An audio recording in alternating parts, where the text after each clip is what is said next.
Welcome back. So Bennett, before we went to break, we were discussing, of course, credit. And I mentioned secured credit cards. From the standpoint of a person trying to build their credit, is a secured credit card a good way to go? Absolutely, it's perfect. Right now, if you've never had credit before and you went to pull it, it would state, no trade lines, meaning no credit cards.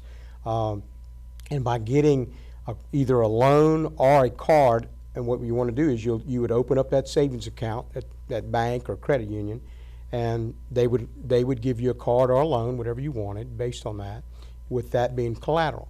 That's called a collateralized loan. Okay. And that is a great way to start building. Okay. Now, before we also went to break, you previously stated something in the prior discussion. You mentioned beacon score. What is a beacon score? Well, Fair Isaac is the computation that makes that beacon score. That's the what they use. There's also Vantage, but FICO is really used more than at least 90% of the time. And what it is it's there's 5 components that make that. That beacon score is a score that you get based on your activity using credit, how you pay, how you do different things. And that score can be 850, it can be 350. Lower it is, the worse the score, more expensive things get for you, the cost of funds.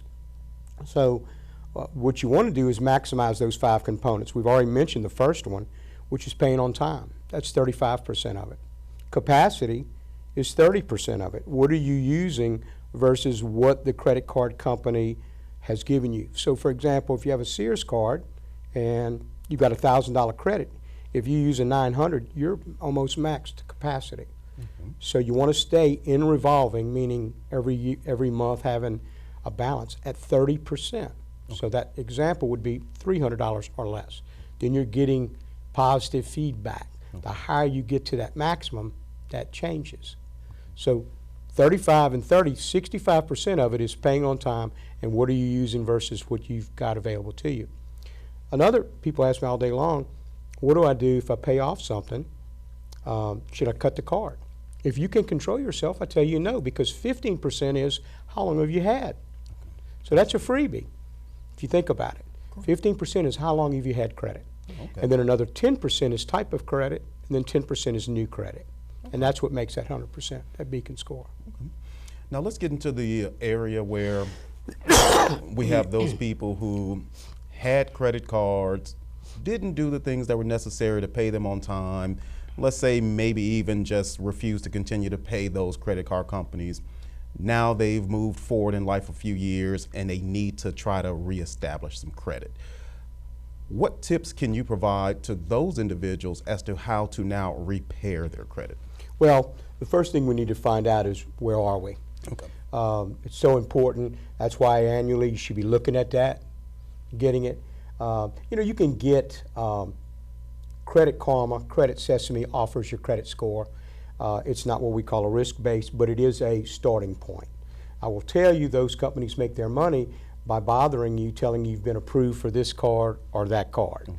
So they're going to bother you, and you need to tell them, don't send me anymore. Okay. But if you want to get it, grab it. We need to have a starting point. And then we get the details from the bureaus that says all the different things.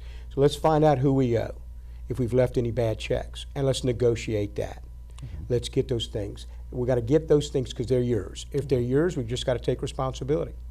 Once we get those things done, then we got to make sure we got a solid budget and just start moving forward, doing the right things, paying on time. I teach people how to use credit to keep a score, not to buy a lot of stuff for the house. Correct. Just to keep a score. But you've got to repair what's yours, take responsibility, sit down and put a plan together.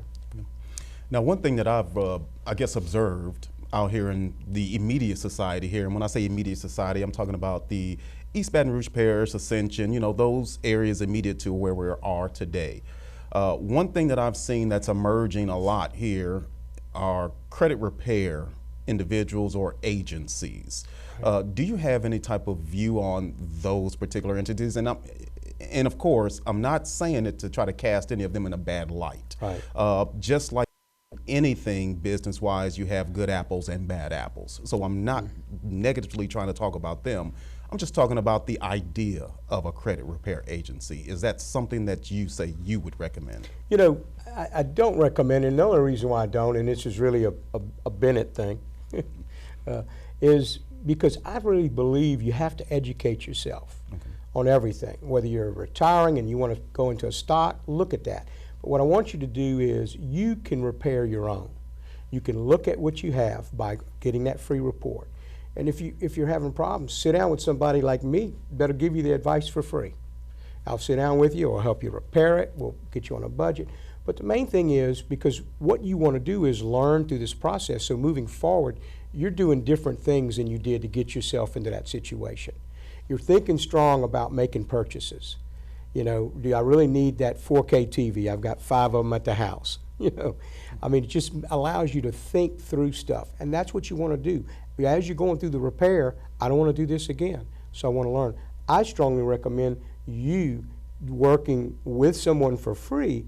You know, these places are not cheap, and I'm sure they're good intentions there, but you really need to learn to make sure going forward that you're doing the right things to make sure you're maximizing your cost of funds.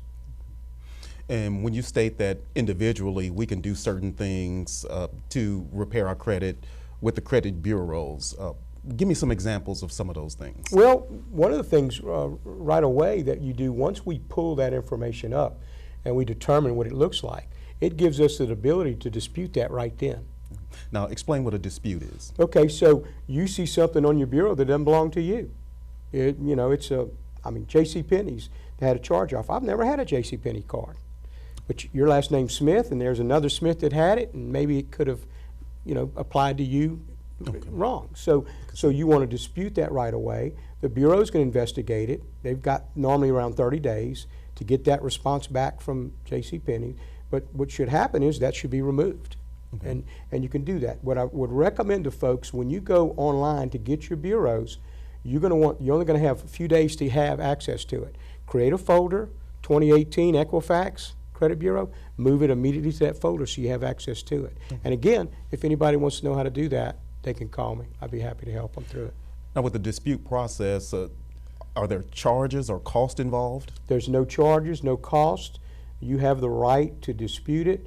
They will come back to you. They will tell you what they've done, and you should get that back within a 30-day time frame. If it takes further, that explanation should be sent to you. It's going to take a little bit more time because it's a little older, you know.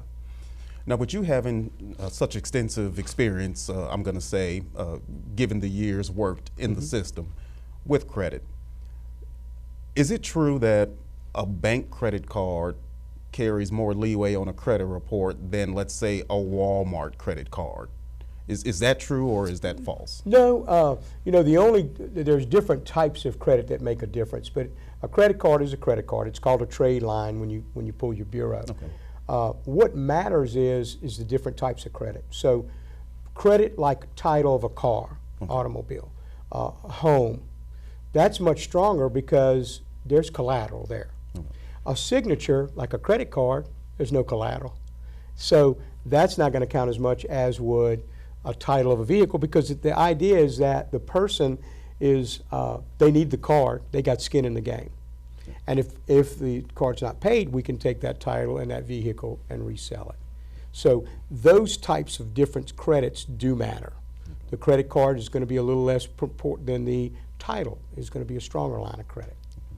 And I guess one more thing, when it comes to credit, can a cosigner benefit by way of whoever they cosign for doing things that help to build up their credit?